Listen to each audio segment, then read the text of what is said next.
বিমানবন্দরে হামজাকে দেখতে লাইন ধরে দাঁড়ানো দর্শকরা, কেউ হাতে নিয়ে এসেছেন তার ছবি, কেউ প্ল্যাকার্ড। সেটাও বাংলাদেশের নয়, বরং হংকংয়ের সাধারণ মানুষদের আগ্রহের কেন্দ্রে হামজা দেওয়ান চৌধুরী।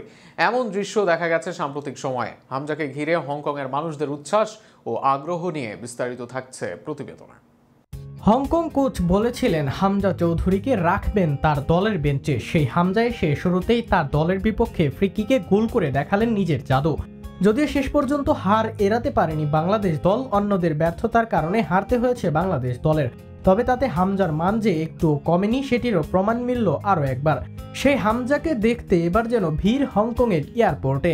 শান্তিপ্রিয় হংকংয়ের মানুষ এয়ারপোর্টে এসেছে তাদের চেয়ে ফিফা র্যাঙ্কিংয়ে 34 ধাপ পিছানো এক দেশের ফুটবলারকে বরণ করতে, তার থেকে সেলফি তুলতে, তার থেকে অটোগ্রাফ নিতে।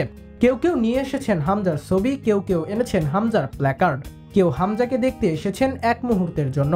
ঘরের মাঠে হারের পর এবার অ্যাওয়ে ম্যাচ খেলতে হংকংয়ে পৌঁছেছে বাংলাদেশ দল, আর সেখানেই দেখা যায় হংকংয়ের কিছু সমর্থকদের, যাদের আগ্রহে বাংলাদেশের একজন খেলোয়াড়, তার নাম হামজা দেওয়ান চৌধুরী।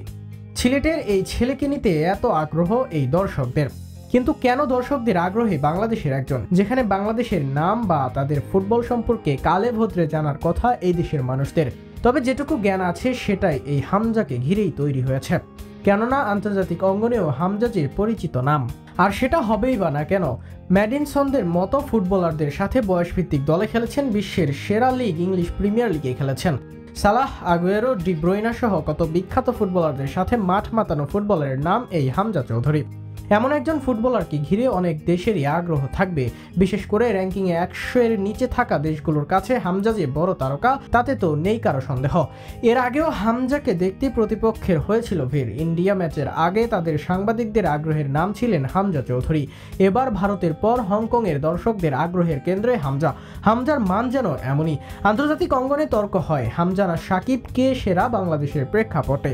এই তর্ক চলমান থাকবে অনেক দিন যাবত। তবে দুইজনই আন্তর্জাতিক অঙ্গনে দেশের ব্র্যান্ড। নিজ স্পোর্টসে বিপক্ষ দলের কেন্দ্রে থাকা নাম হামজা, সেটাই প্রমাণিত হলো আরও একবার।